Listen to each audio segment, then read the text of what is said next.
So this really could go one of two ways. Either I'm going to go up in the woods, grab a couple $100, bring it back down here and cash it in, or I'm going to work my tail off for half a day for nothing. We'll see, I guess, in a minute. Before we head up there, I need to get the grapple put on the tractor. It reminds me about this tree puller.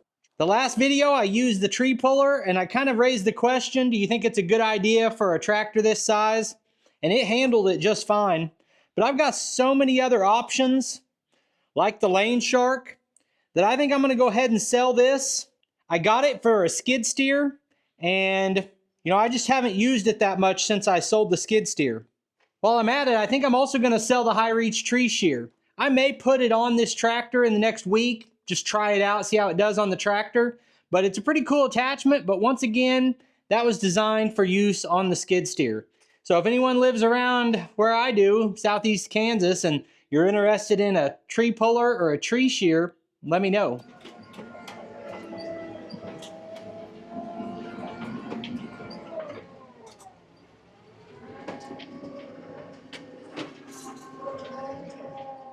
So my intention is to drag out as many of the downed trees as I can and see if they are still usable for either saw logs or firewood.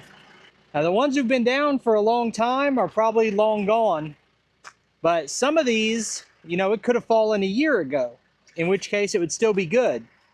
Now this guy is too long. I can't just pick it up with the grapple and carry it because it's longer than the path is wide. Now ideally I'd have a skidding winch and I'd hook to it and just drag it out of here.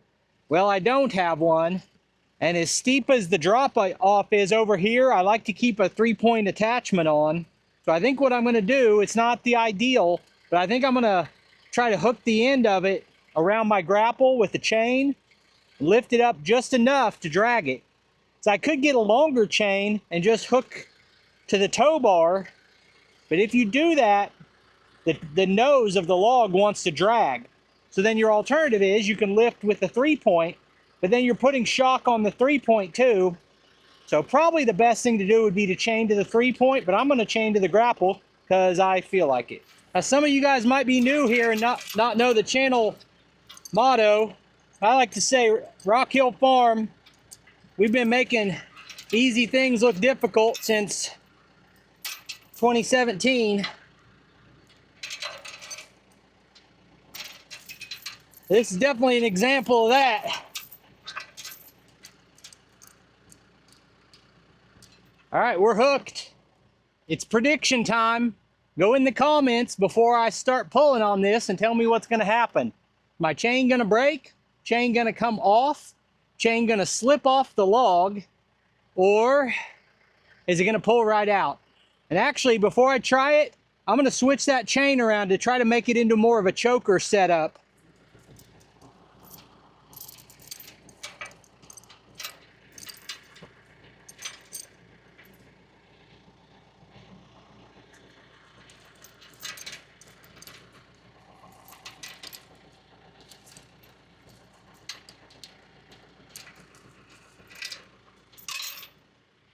I still didn't do a very good job of that.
Okay, we have returned to the scene of the crime.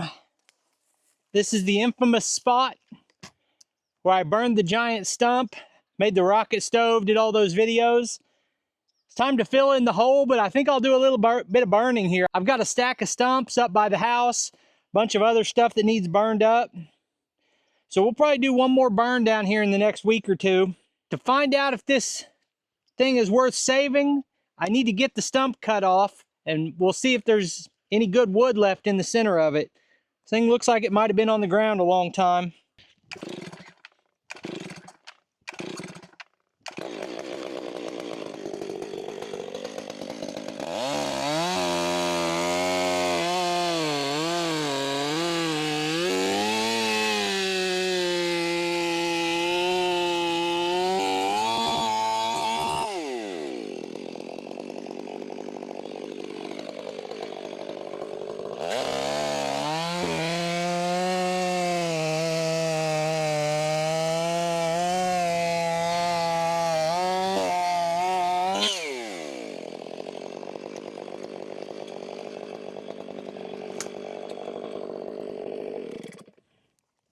Woo, doggy.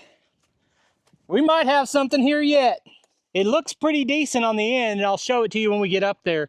But now I need to drop the log and re-grip it. I just cut a few 100 pounds off this end, and I really want to make sure I don't have too much weight hanging out one side.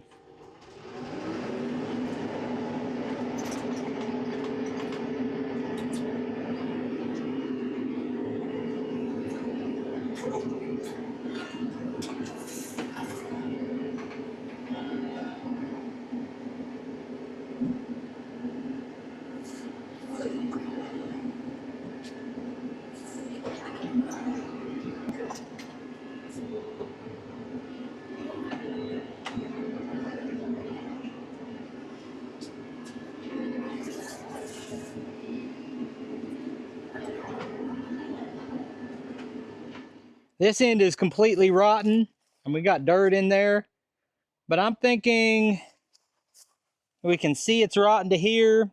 Maybe cut it back about there and see what we get.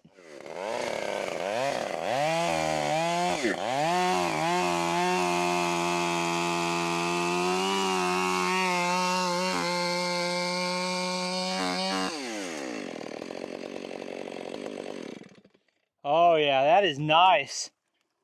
That's solid.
So some of my regular viewers have probably been wondering where I've been, and it's been a combination of things. I've had my grandkids for the last 2 weeks, and they've been here all day, every day, and I've been enjoying that time.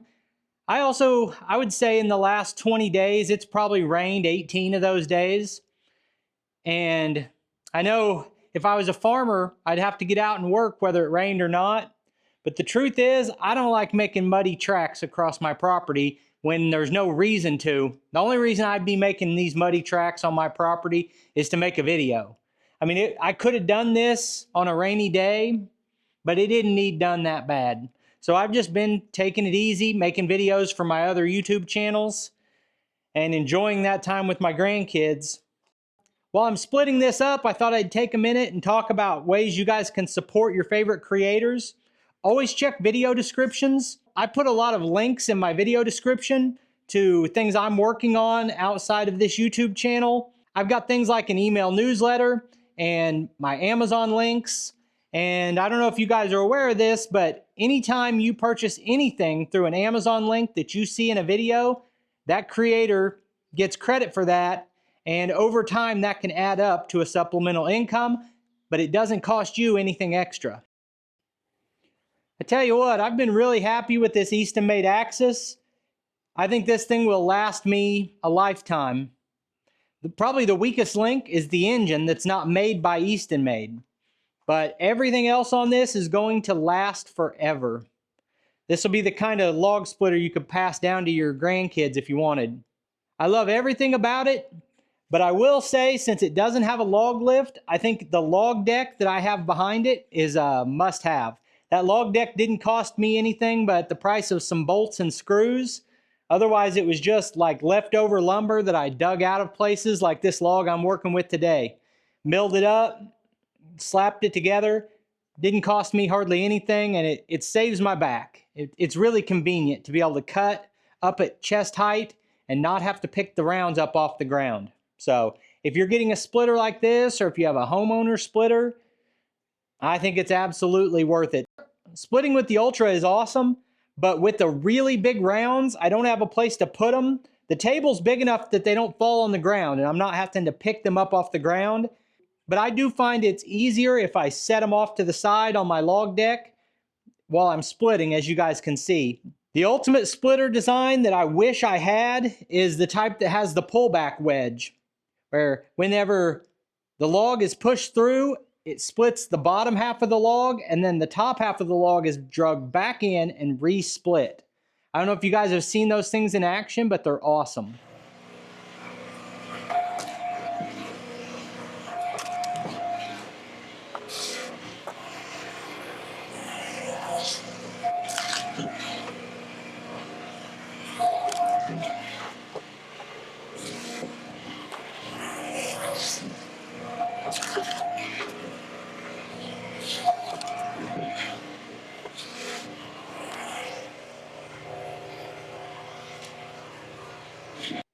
So when I was talking numbers at the beginning, hoping to make a few $100s, that was based on the idea that this might be a saw log. It definitely was not. It's firewood, and the outside's kind of junk. So this is what I call low quality firewood, but I'll burn it myself. I would say this is worth about $60. That log was worth about $60. And it probably didn't take me an hour and a half, maybe 2 hours to decide to do it, go get the log, bring it down here, cut it up, get it split into firewood. So an hour and a half for $60 of wood that was just sitting up there rotting means I made about $40 an hour working on this. I just need 500 more logs and just stand here and do this all day, and there's a living for you. I don't know if my back's ready for that, though. We'll do one log at a time and go from there. Anyway, I appreciate you taking time to watch the video. I'll put links on the screen to a couple more of our videos, and I'll see you next time.